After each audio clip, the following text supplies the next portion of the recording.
Well, Pope Francis has finally made his move. Not only has he made mega steps in the direction and signed a covenant creating a one world religion, so to speak, but he's also summoning and hearkening in the New World Order, which he likes to call a global international order. What does the Pope want? He wants a governing body to dictate the globe in order to save the planet from climate change. Now, before I get into the report, just a quick break. It's that time of year again. Time to clean out that old clutter that's just been sitting in our filing cabinets. And you know, a lot of us have had multiple jobs over our lifetimes, and there's some jobs that we just rather forget about. Yet, because of those prior jobs that we held, you might just be sitting on some kind of gold mine in your cabinet or in your files or some kind of paper tucked away. Because honestly, when you held those jobs, a lot of the times you were granted a 401k. Now, many of you may not have even given a second thought to some of those old papers that were left behind. But the truth is, there just might be money waiting in those accounts, waiting for you to get your hands on it. Imagine not having to worry about paying your bills anymore. NobleGoldInvestments.com can show you how to blow off that financial dust that's just sitting on those files and revitalize some of that dead money. And maybe even catapult your retirement savings into orbit. Right now, for the month of May, and to celebrate this Memorial Day, NobleGoldInvestments.com is allowing you an extra special offer. What's that offer? Well, when you contribute over $20,000 in some kind of cash deal or 401k, then you get 2 items for free. Trump Coin 2020. This thing is amazing. It's 0.999% silver. I've shown it on my channel multiple times. And in addition to that, you also get a 10-ounce solid bar of silver. It's also 0.999% silver. On the front, you can see the flag, and on the back, you see United We Stand. Both of these are yours when you sign up for over $20,000 cash value when you convert your 401k to a Roth IRA. Talk to someone at Noble Gold Investments today. Give them a phone call at 1-877-646-5347. Make sure you mention my name, Lisa Haven, and let them know where you heard it so you get the special offers. Anyhow, don't forget to call them. Back to the report. So let's start first with what the Pope is actually doing. For starters, let's go back to this article published January 7th of this year by FoxNews.com titled, Pope Decries Rise of Nationalism, Flaws of Globalization. In other words, what the Pope is saying here is that he hates nationalism and any kind of nationalist thinking. What does nationalism actually mean? It just means that you love the country that you live in. It means that you want to build up your country. So at the very core of what the Pope is saying is he's saying that he's against anyone's love for their own country, and he supports globalization. Take out this secondary article published also a little earlier on in the year, neonatal.com. Pope Francis calls on migrants to flood the United States. Forget national security. So here's a secondary article talking about how the Pope wants to, allow thousands and tens to hundreds of thousands of illegal immigrants to cross into the U.S. border. Why would the Pope support that? Well, because according to him, he wants open borders, and he wants no walls, and he wants to get rid of nationalism, and he wants to usher in a new world or global order.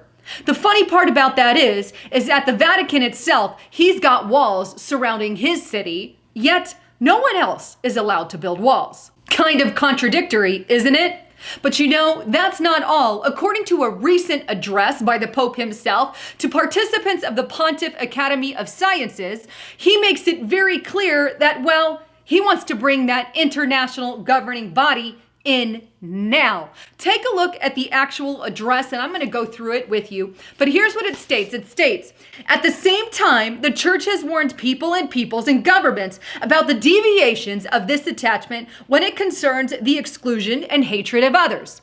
When it becomes conflict nationalism, that raises walls. There's that hatred of nationalism and his keywords to walls, yet he has walls, but we're moving on. Indeed, even racism or anti-Semitism. Now, obviously, some of that sounds really great, but he throws in that little twist in it about how nationalism is somehow evil and bad. Why? would it be evil and bad? Because it's against the New World Order. But he goes on in his address and he states, the church observes with concern the reemergence almost everywhere in the world of aggressive currents towards foreigners, especially immigrants, he says, as well as that growing nationalism that neglects the common good. Thus, there is the risk of compromising already established forms of international cooperations. He's saying nationalism puts the risk of the global New World Order at risk. Nationalism puts the New World Order at risk. He's saying not allowing immigrants into your country, illegal immigration, by the way, puts the New World Order at risk. So what's the Pope's solution? Well, as I showed you in earlier reports, he wants to break down our walls here in America and allow mass immigrants to come into the United States of America. Illegal, by the way. I am 100% supportive of legal immigration. 100%. It's not fair that those who are doing it illegally get precedence and get put on the top over those who are doing it the right way. There's a right way and a wrong way. But you see what the Pope doesn't address? He doesn't talk about the criminal activities that are allowed in at the border. He doesn't talk about the drugs or the sex trafficking that comes along with it, or some of the health risks involved. He doesn't say anything about vetting the immigrants. He just says, open your borders because it's for the common good of the entire world. You mean it's for the common good of the Pope? Because they want to break down the United States of America? They want to turn us into a third world country. But his address goes on, and here's what he says. The nation state cannot be considered as an absolute, as an island with respect to the surrounding context. In other words, we cannot stand alone. We have to have a new world order. In the current situation of globalization, not only of the economy, but also of technological and cultural exchanges, the nation state is no longer able to produce the common good of its populations alone. The common good has become global, and nations must associate for their own benefit. When a supranational common good is clearly identified, it is necessary to have a special authority legally and concordantly constitute capable of facilitating its implementation. We think of the great contemporary challenges of climate change and new forms of slavery and peace. In other words, do it to save the planet. Now, I've talked about this on my channel once before, but I wanted to really delve into some of these details and show you what is really going on and how much they're pushing for this new world order. But it goes on, one last section of that address I want to show you.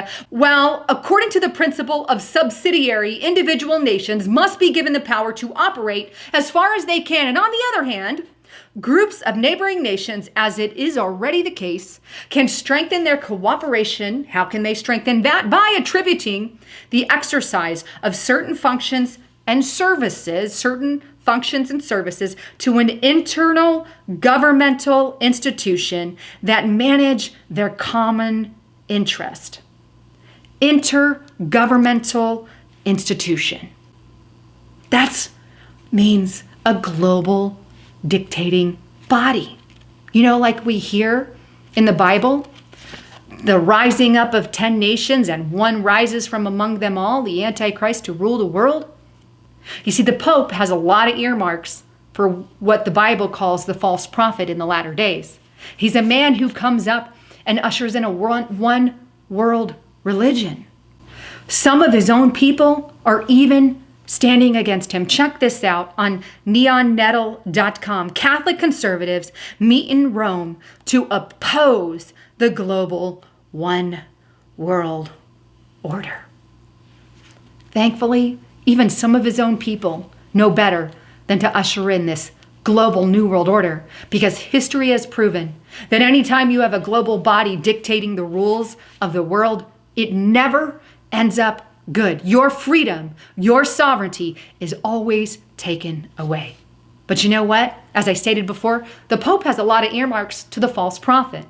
Not calling him the false prophet. I don't know who that is. Time will only tell. I'm just saying he's one of many possibilities. Why do I say that? because he signed a covenant already. Take a look at this article by TMIN.com. The Pope and Islam's most important imam just signed a covenant that pushes us much, much closer to a one world religion. It goes on, a historic interfaith covenant was signed in the Middle East on Monday, and the mainstream media in the U.S. has been almost entirely silent about it. Shaikh Al-Mid Talib is considering to be the most important imam in the Sunni Islam, and he arrived at the signing ceremony in Dubai with Pope Francis hand in hand in a symbolic of interfaith brotherhood. But this wasn't just a ceremony of Catholics and Muslims. According to a British news source, the signing of this covenant was done in front of a global audience of religious leaders from Christianity to Islam to Judaism to many other faiths. Now that covenant took place earlier February of this year. And here we are in May, just months away from seeing first the Pope try to birth the rise of a one world religion, and now, just months later, trying to birth the rise of a new world order, or as he likes to call it, a global government, an international governing body. Interesting that these are the very things spoken of in biblical prophecy. But you see, there's always a motive. And they need to create a crisis to get the world convinced that this is the way they need to go.